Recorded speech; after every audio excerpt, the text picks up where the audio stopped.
긍정 혹은 부정적인 생각이 우리의 생리작용 외에도 여러 가지를 형성시킵니다. 이제 깨어날 시간이에요. 왜냐하면 부정적인 생각이 부정적인 삶의 경험을 초래할 것이기 때문이죠. 사람들이 유전에 대해서 알아야 할 것은 이것은 유전자를 어떻게 읽느냐에 관련된 겁니다. 유전자 자체를 바꾸는 것이 아니라요. 당신이 X라는 유전자를 가지고 태어났으면 당신은 항상 X 유전자를 가지고 있는 겁니다. 하지만 어떻게 표현이 되느냐예요. 여러분의 삶과 성질, 행동이나 환경에 따라서 결정됩니다. 당신은 암 유전자를 가지고 있습니다. 암 유전자는 존재하지 않아요. 이건 명확한 사실입니다. 당장 여기서 말할 수 있는 사실이죠.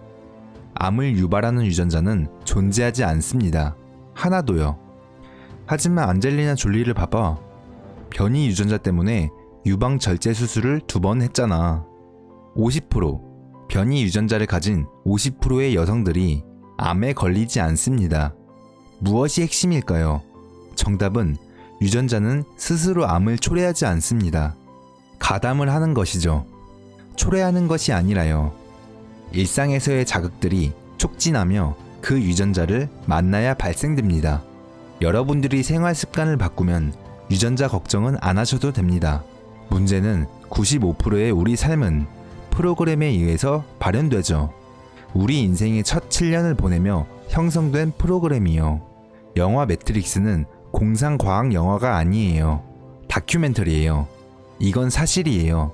7살 이하의 아이들은 의식에서 낮은 주파수가 관찰됩니다. 세타 주파수라고 하죠. 세타는 상상력이에요. 이게 아이들이 지능을 가지고 티타임 놀이를 하는 법이에요. 바로 그 상상력의 상태죠. 세타는 동시에 체면이에요. 이것은 무엇을 보고 자라느냐에 결정됩니다. 이건 새로운 정보가 아니에요. 유명한 책이 있어요. 부자 아빠, 가난한 아빠. 책의 내용은 간단히 여러분이 가난한 가정에서 자라면 가난에서 벗어나기 위해서 모든 노력을 다해도 결국 이루지 못해요.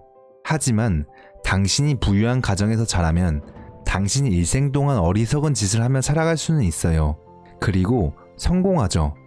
단순히 그들의 생각뿐만 아니라 그들의 무의식적인 행동으로요. 그들이 어릴 때 부유한 집에서 다운로드된 행동 말이에요. 사람들은 자기계발서를 읽어요. 와, 책 많이 읽네요. 많은 지식을 얻겠어요. 그래서 당신 삶이 바뀌었나요? 아니죠. 적어도 지식을 얻기는 했죠. 여기 차이점이 있습니다. 의식은 창조적이에요. 여러 방법으로 다른 것들을 체득하죠. 자기계발서를 읽는다던가, 강의를 듣는다던가, 지금 이걸 보고 있다던가, 무의식이 조금의 의식을 가지겠죠. 하지만 마음은 그런 식으로 배우지 않습니다. 무의식이 무언가를 배우는 방식에는 자연스러운 2가지 방법이 있습니다. 첫 7년 동안 습득되는 최면, 그리고 7년 뒤에 새로운 프로그램을 어떻게 체득할까요? 반복이죠. 이렇게 2가지 방법뿐이에요. 여러분의 무의식을 훈련시키고자 한다면 최면, 반복. 저는 후자가 더 마음에 드네요. 이것이 소위 우리가 하는 말이에요. 될 때까지 그런 척 하라. 여러분이 행복한 사람이 되고 싶다면 그러면 항상 되뇌이세요. 나는 행복해. 나는 행복해. 하지만 행복해 보이지 않는 걸 도대체 누구한테 말하고 있는 거죠? 반복을 함으로써 저는 저의 무의식에 말하고 있는 겁니다. 그것이 많은 사람들이 확언 주문과 감사 일기 같은 것을 하는 이유예요. 아주 반복적으로 해야 해요. 그게 핵심 비밀이에요.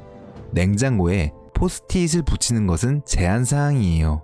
하지만 반복은 아니에요. 그래서 잘 안 통하는 겁니다. 반복은 습관이에요. 버릇으로 만들어야 합니다. 반복한다는 마음으로 독실하게 해야 하는 겁니다.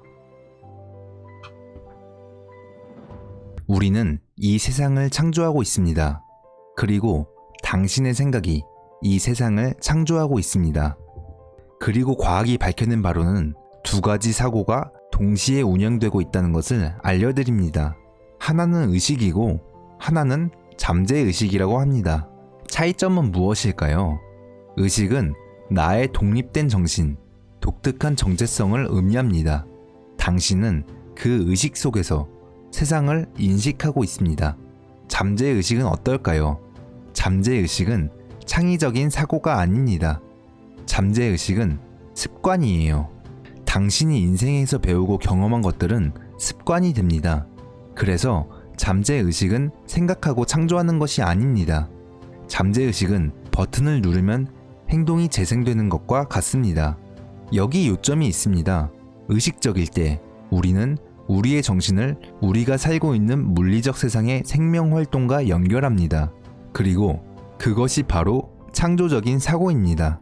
당신이 아침에 일어나서 내가 이것을 갖고 있더라면 저것을 원해. 이런 것들이 내가 원하는 것들이지 라고 하며 말하는 것들이 여기에 해당됩니다. 그 후 하루를 시작하고 나서는 어떻게 될까요? 하루 중 95%는 의식에 의해 행동하지 않습니다. 과학적으로 우리는 하루의 95% 동안 무의식적인 생각을 하고 있기 때문에 하루의 95%는 우리의 행동이 잠재의식에 의해 통제된다는 겁니다. 그래서 최종 결론의 차이점은 당신의 창의적인 의식은 당신의 소망과 욕구를 드러냅니다. 잠재의식은 다른 사람들, 어머니, 아버지, 형제, 자매, 당신이 살고 있는 사회에 의해서 프로그래밍 됐습니다. 이게 무슨 차이냐면 당신이 원하는 소망과 욕구가 함께 일어나고 그 후 나머지 하루 동안은 당신의 소망에 도움이 안 되는 다른 사람들로부터 얻은 프로그램을 재생하게 된다는 겁니다. 그리고 당신이 보게 되는 것은 그 결과들이며 당신은 이렇게 말하겠죠. 세상에나 저는 왜 안 되는 걸까요? 그 이유는 당신이 잠재된 의식, 즉 의식 아래에 있는 잠재의식을 보지 않기 때문입니다. 따라서 심리학자들이 말하기로는 행동을 하게 될 때 잠재의식 속 프로그램의 70% 이상이 무기력하고 자기 파괴적이며 행동을 제한한다고 합니다. 그래서 단순한 사실은 우리에게 멋진 소망과 욕구가 있지만 우리의 삶은 그것을 위해 작동하지는 않는다는 겁니다. 우리의 삶은 프로그래밍에 의해서 통제됩니다. 그리고 그 프로그래밍은 우리를 무기력하게 만드는 프로그램이에요. 그래서 당신이 보는 모든 것은 당신이 가진 모든 욕구와 소망을 방해하는 보이지 않는 잠재의식의 결과일 뿐입니다. 결론을 내려보자면 당신이 잠재의식을 기본으로 하지 않으면 어떻게 될까요? 당신이 계속 의식에 머물러 있다면 어떻게 될까요? 그것을 현존이라고 합니다. 그것이 왜 관련이 있을까요? 의식의 상태를 유지할 때, 마음이 지속적으로 현재에 머무를 때 당신은 당신의 삶의 창조자가 됩니다. 그리고 사람들이 현존할 때 그들은 그들의 소망과 욕구, 행복을 창조합니다. 그래서 우리 모두에게 그것은 일종의 모닝콜입니다. 당신은 당신의 소망과 욕구대로 인생을 운영하고 있다고 생각하시나요? 그것은 환상입니다. 당신은 다른 사람들로부터 얻은 프로그램으로 당신의 인생을 운영하고 있습니다. 그때 가장 중요한 교훈을 얻었고 두 번째 교훈은 이겁니다. 나는 당신의 머리에 얼마나 많은 지식이 있는지 신경 쓰지 않습니다. 그 지식이 당신의 잠재의식 속으로 들어가지 않는다면 당신의 삶은 예전과 완전히 똑같은 상태로 유지될 겁니다. 당신은 가장 영리하고 가장 똑똑하고 학문적일 수 있습니다. 네, 좋습니다. 그런데 그것이 당신의 삶을 바꾸었나요? 대답이 아니오라고 한다면 당신은 당신의 의식과 맞는 지식을 가지고 그 지식을 당신의 잠재의식 프로그래밍에 넣어야 합니다. 그렇게 할 때 당신은 자신의 삶을 창조하는 데 전능하게 될 겁니다. 돌아다니다가 모든 멋진 명언들과 우리의 훌륭한 선생님들로부터 들은 것들을 암송하면서 오, 그래 기억난다. 좋은 인용문이야. 정말 멋진 명언이야. 라고 말합니다. 그 말이 당신 프로그램의 일부가 될 때까지는 당신과 무관한 일들입니다. 그렇기 때문에 지금 당신은 그 명언에 대해 말하는 것이 아니라 그 명언대로 살고 있는 것이죠. 그것이 제 인생의 완벽한 변화였습니다. 제 인생은 학문적 수준에서는 성공적이었지만 개인적인 삶은 얘기하고 싶지도 않습니다. 그러나 이것이 모든 것을 바꿨습니다. 왜냐고요? 제가 삶을 쫓아가야 하는 대신에 이 깨달음을 얻은 후에는 삶이 제게 다가왔습니다. 빛이 당신에게 그것을 가져다 줄 겁니다. 빛을 가로막는 유일한 것은 다른 사람들이 당신의 프로그래밍에 집어넣은 믿음의 블록입니다. 당신이 가지고 있는 지식을 당신의 잠재의식 프로그램에 장착하게 되면 당신은 당신이 평생 들어본 모든 훌륭한 영적 지혜들을 활용할 수 있습니다. 그것들은 더 이상 말이 아닙니다. 그것은 삶과 행동이 됩니다. 그리고 그것이 바로 우리의 목적지입니다. 감사합니다.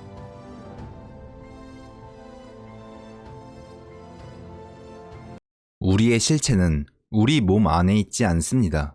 우리의 정체성은 단백질 안테나에 의해서 포착됩니다. 그것은 세포 표면에 존재하죠. 현실은 외부로부터 온 정보들이고 그 신호들은 단백질에 의해서 포착돼요. 그런 다음에 신호는 내부를 컨트롤합니다. 그 순간이 다소 충격적일 뿐만 아니라 나에게는 의미심장했어요. 내 안에 내가 없다니. 그게 제가 언급한 실질적 존재입니다. 육체는 TV와 같아서 방송을 수신하고 있어요. 이렇게 보면 돼요. 때때로 TV가 고장이 나면 TV가 죽었어 라고 당신은 말합니다. 그럼 저는 맞아. 그러나 방송은 아직 진행 중이야 라고 말하죠. 그 말은 즉 방송은 존재하고 변하지 않아요. 왜냐하면 우리 몸이 왔다 갔다 하기 때문이죠. 우리의 존재를 강하게 부각시켜줄 만한 흥미로운 이야기를 하나 할게요. 심장 이식을 받은 사람들에 관한 많은 연구 결과에 의하면 다른 누군가로부터 심장 이식을 받게 되면 그들에게 심장을 기증한 사람의 특성이 나타나기 시작합니다. 어떤 사람들은 그것을 세포의 기억이라고 말합니다. 세포 생물학자로서 저의 생각은 당신은 세포에게 엄청난 기억을 주고 있다고 생각을 합니다. 세포는 다행히 자신이 간세포인지 피부세포인지는 기억하고 있죠. 하지만 내가 강조하고 싶은 이야기는 이 어린 소녀가 다른 소녀로부터 심장을 받았다는 겁니다.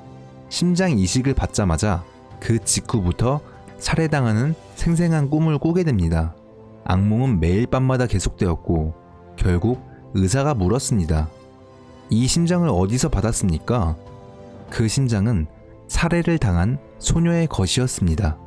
그 악몽이 너무나 생생해서 경찰은 그녀가 꿈에서 보았던 것을 물었고 마침내 살인범을 잡을 수 있게 되었습니다. 요점은 이식받은 심장세포는 여전히 죽은 사람의 안테나를 가지고 있다는 것이죠. 그 심장이 계속 살아있는 동안은 그 심장으로 정체성을 다운로딩 받습니다. 이런 해석이 가능합니다. 소녀는 죽었지만 아직 존재하는 거죠. 왜냐하면 심장이 수신기를 가지고 있기 때문이에요. 이식된 심장의 개인적 특성을 공급하는 근원이 있음을 보여주는 겁니다. 이점은 양자 물리학, 에너지 필드, 그리고 정체성을 이해하기 위해서라는 거죠. 정말 중요한 내용입니다. 즉, 우리는 이 육체에 있지 않습니다.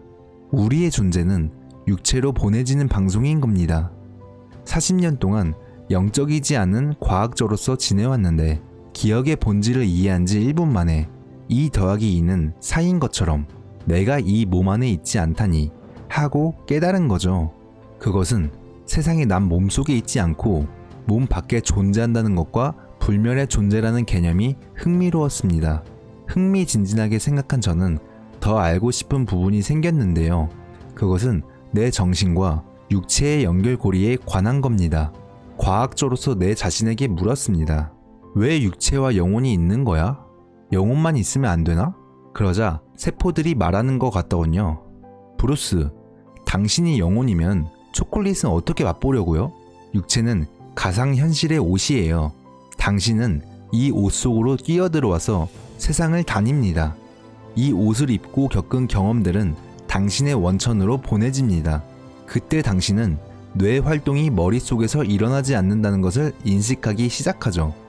머리 외부 표면에 뇌자두를 부착하여 뇌 활동을 읽을 수 있는데 그건 당신이 필드로 방송을 내보냄을 탐지하는 거죠. 그게 우리가 저녁 노을을 볼 수 있는 이유이고 초콜릿을 맛볼 수 있고 장미 향기를 맡을 수 있는 이유예요. 우리는 삶을 경험해보고 창조하기 위해 이 세상에 왔습니다. 저는 이렇게 말합니다. 세상 모든 이야기가 우주에서는 가장 터무니없는 농담일지도 몰라요. 그 농담은 바로 이겁니다. 우리는 이런 말을 들어왔죠. 사는 동안 착한 일을 많이 한다면 우리는 죽어서 천국에 갈 수 있습니다. 중요한 사실을 하나 알려드릴까 합니다. 당신은 이미 천국에서 태어났습니다. 당신은 이곳에 창조하기 위해 왔습니다. 이곳에 당신은 경험하기 위해서 왔습니다. 만약 여러분이 창조하는 것을 좋아하지 않는다면 우리는 우리의 삶을 살 수 없다는 뜻이 됩니다. 우린 프로그램된 삶을 살게 되는 것인데 만일 그 프로그램마저 원치 않는 것이면 그 프로그램을 당신이 다시 만들 수 있다고 생물학은 말합니다. 만약 당신이 창조적인 삶을 살기 위해서 다시 프로그램을 깐다면 당신은 지상의 천국을 만들 겁니다. 매일 아침마다 정말 즐겁게 깨어날 겁니다. 가장 스펙타클한 행성에서 말입니다. 그리고 삶을 창조하는 능력을 가지고 깨어날 것입니다. 그게 바로 기쁨의 전부가 될 것입니다. 우리는 잠재의식으로부터 만들어집니다. 우린 이미 프로그램 됐어요. 우리의 삶은 7살 이전에 프로그램 됐습니다. 어제 강의에서 영화 매트릭스에 관해 말했죠. 우린 영화처럼 이미 프로그램 됐어요. 그래서 매트릭스는 다큐멘터리라고 했죠. 그럼 작동 중이던 프로그램을 멈추면 어떤 일이 벌어질까요? 답은 좋습니다. 그 이유는 여러분도 언젠가 매트릭스의 빨간 약을 먹었을 것이기 때문이죠. 누군가와 사랑에 빠졌다는 것을 느낄 때가 바로 그때입니다. 사랑에 깊이 빠지게 되면 무슨 일이 벌어지나요? 라고 물어보면 저는 항상 말하죠. 당신은 난생 처음으로 생각하는 것을 멈추게 된다고요. 왜냐하면 당신이 원했던 모든 것이 지금 바로 당신 앞에 있기 때문이죠. 생각하는 것을 멈추면 마음 챙김의 상태가 되는 겁니다. 그때는 당신이 완전히 컨트롤할 수 있는 상태가 됩니다. 자, 봐봐요. 당신은 매일 괴로웠잖아요. 사랑하는 사람을 만나기 전까지는요. 근데 지금은 천국이잖아요. 그렇게 함께하는 24시간이 지나면 당신은 천국을 경험하게 됩니다. 무슨 차이가 있었죠? 당신은 생각하는 것을 멈추었고 현재에 존재하기 시작했습니다. 그래서 만약 당신이 변화를 원한다면 이 점이 중요합니다. 현재에 머물며 원하는 것을 반복하세요. 반복은 당신의 잠재의식을 리프로그램하게 될 겁니다. 그러니 이제 옛날 이야기를 멈추고 당신이 원하는 것을 프로그램에 넣고 그것을 반복하면 당신은 인생에서 어떤 프로그램도 다시 만들 수 있는 기회를 얻게 됩니다. 잠재의식을 어떻게 훈련하는지 이해하는 순간 당신은 자유로운 순간이 됩니다. 왜냐하면 당신은 자기 삶의 프로그래머가 되기 때문입니다.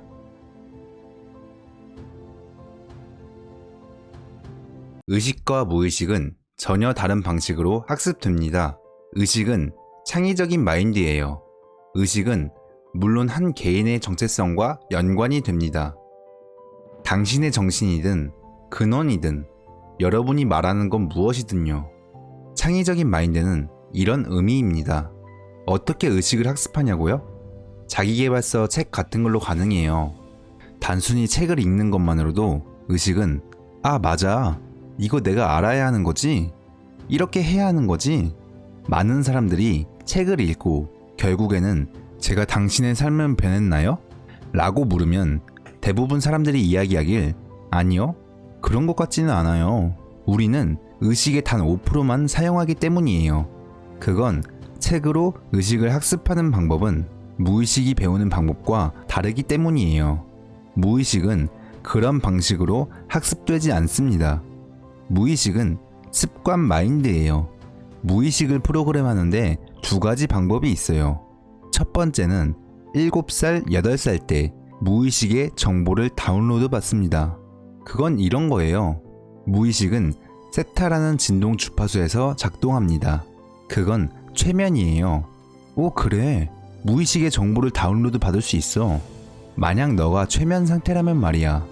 그게 무의식 프로그램을 받는 방법이에요. 하루 2번, 당신의 뇌는 세타 상태를 겪게 됩니다. 하루에 2번, 당신의 뇌는 최면을 통해서 정보를 다운로드 받습니다. 그게 언제 일어나냐고요? 기억하세요. 진동 주파수가 증가합니다. 잠을 잘 때는 델타라는 가장 낮은 진동 주파수가 낮아져요. 이제 막 잠에서 깨어나려고 할 때, 아직 완전히 깨지 않았을 때, 새벽 몽상인데요.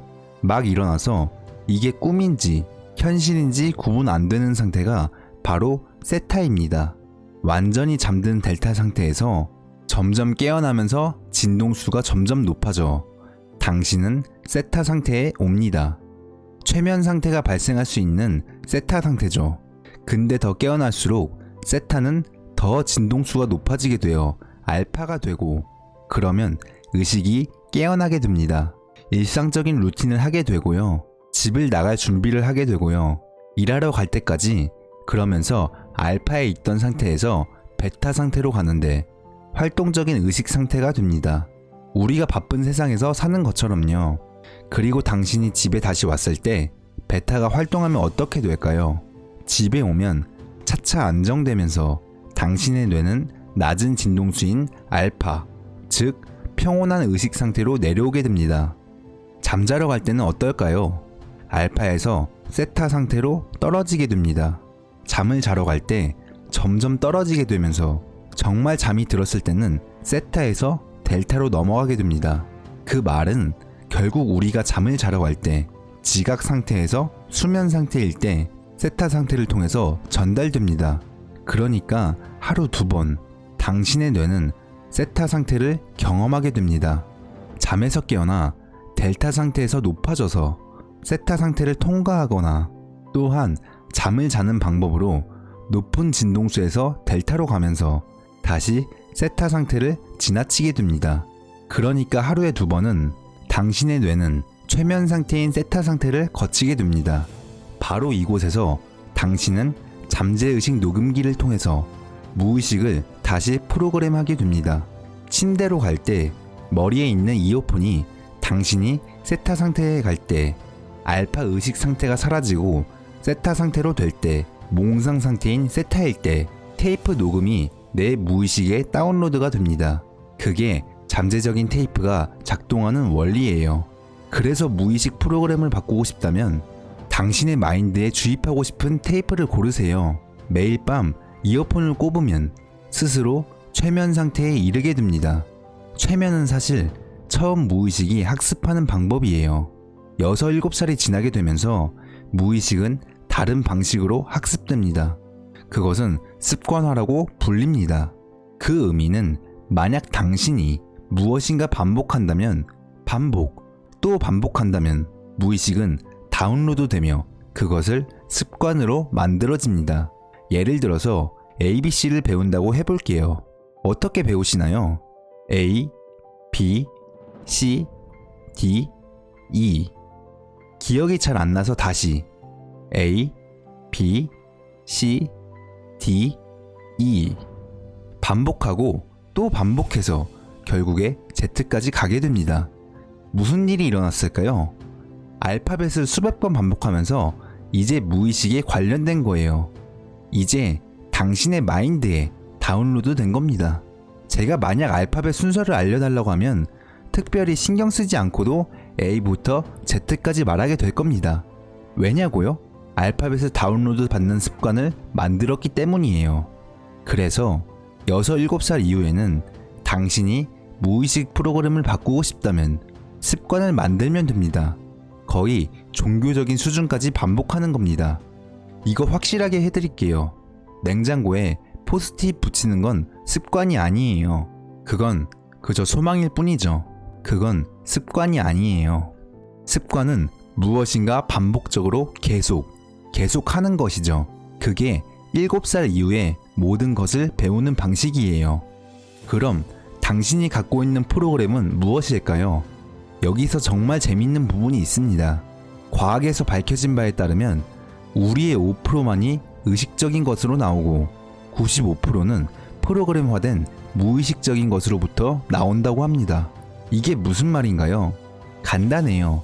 당신의 삶은 무의식 프로그램이 프린트된 결과예요. 그러면 무슨 프로그램으로 되어 있는지 궁금한가요? 정말 간단해요. 당신의 인생을 바라보세요. 당신을 위해 일하는 것과 다가오는 것, 당신이 원하는 것은 무의식에 프로그램된 것이 그렇게 되기를 바랬기 때문이에요. 당신의 인생은 프로그램의 결과입니다.